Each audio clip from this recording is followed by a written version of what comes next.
बात उस समय की है जब पांचों पांडवों को वनवास हो गया था। वनवास जाने से पहले पांडवों ने भगवान श्री कृष्ण से पूछा, हे श्री कृष्ण, अभी यह द्वापर युग का अंत काल चल रहा है। आप हमें बताएं कि आने वाले कलयुग की चलिए गति क्या और कैसी होगी। श्री कृष्ण जवाब देते हैं, मैं तुम्हें इसका सीधा सा उत्तर तो नहीं दे सकता, लेकिन हाँ, तुम पांचों भाई वन में जाओ और वन में जो कुछ भी दिखे मुझे आकर बताओ। मैं तुम्हें उसका कलयुग में प्रभाव बताऊंगा।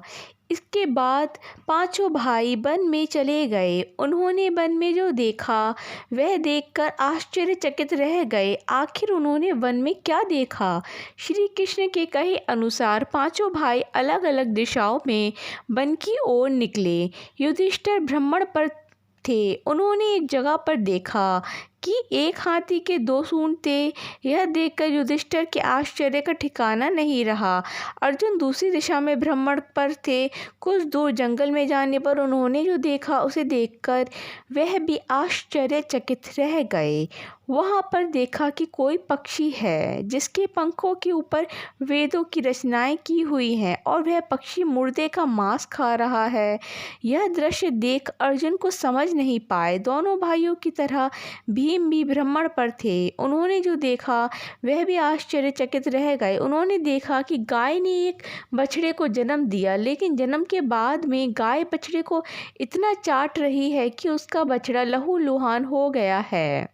सहदेव भी भ्रमण पर थे। उन्होंने चौथा आश्चर्य देखा। उन्होंने देखा कि 6-7 कुएं हैं जिसमें पानी है और बीच का एक कुआं खाली है।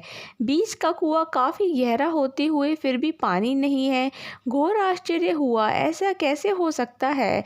नकुल भी भ्रमण पर थे और उन्होंने एक आश्चर्यजनक घटना देख एक पहाड़ के ऊपर से एक बड़ी सी चट्टान लुढ़कते हुए नीचे आ रही है।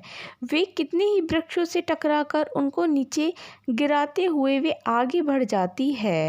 विशालकाय वृक्ष भी उसे रोक ना सके। इसके अलावा यह चट्टान कितनी ही अन्य चट्टानों के साथ टकराई, फिर भी वह उसे रोक नहीं सके। अंत में वह एक अत्यंत छोटे पौधे का स्पर्श होते ही स्थिर हो गई। इसके बाद पांचों भाई एकत्रित हुए और शाम को भगवान श्री कृष्ण को अपने अनुभव सुनाए। सबसे पहले युधिष्ठिर ने कहा, मैंने तो पहली बार 2 सूंड वाला हाथी देखा। यह मेरे लिए तो बहुत ही आश्चर्यजनक था।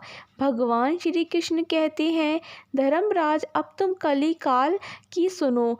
कलयुग में ऐसे लोगों का राज्य होगा जो दोनों ओर से शोषण करेंगे, बोलेंगे कुछ और, करेंगे कुछ और मन में कुछ और होगा और कर्म कुछ और ऐसे ही लोगों का कलयुग में राज होगा। तुम कलयुग आने से पहले तक राज्य कर लो। युधिष्ठिर के बाद अर्जुन ने कहा, मैंने जो देखा वह तो कहीं ज़्यादा आश्चर्यजनक था। मैंने देखा कि एक पक्षी के पंखों पर वेदों की रचनाएं लिखी हुई हैं, पर वह पक्षी मुर्दे का मांस खा रहा है।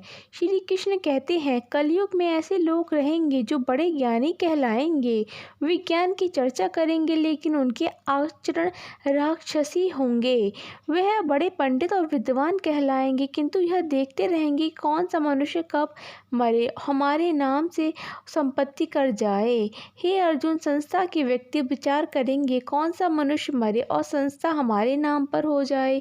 हर जाति धर्म पर प्रमुख पदों पर बैठे विचार करेंगे कि कब किसका श्राद्ध हो और कौन कब किस पद से हटे और हम उस पर चढ़ जाएं। कितने भी बड़े लोग हों, परंतु उनकी दृष्टि धन और पद के ऊपर ही रहेगी। ऐसे लोगों की बहुतायत होगी। अर्जुन के बाद भीम ने अपना अनुभव सुनाया। भीम ने कहा कि गाय अपने बछड़े को इतना चाटती है कि बछड़ा लहूलुहान हो जाता है। श्री कृष्ण कहते हैं, कलयुग का मनुष्य शिशुपाल हो जाएगा। कलयुग में माँओं की बच्चों के लिए ममता इतनी बढ़ जाएगी कि उन्हें अपने विकास का अवसर ही नहीं मिलेगा। मोह माया में ही घर बर्बाद हो जाएगा। किसी का बेटा घर छोड़कर साधु बनेगा तो हजारों व्यक्ति दर्शन करेंगे। यदि अपने बेटे ने साधु बनना चाहा तो रोएंगे कि मेरे बेटे का क्या होगा। इतनी ज़्यादा ममता होगी कि उसे मोह माया और परिवार में ही बांध कर रखेंगे। उसका जीवन वही खत्म हो जाएगा।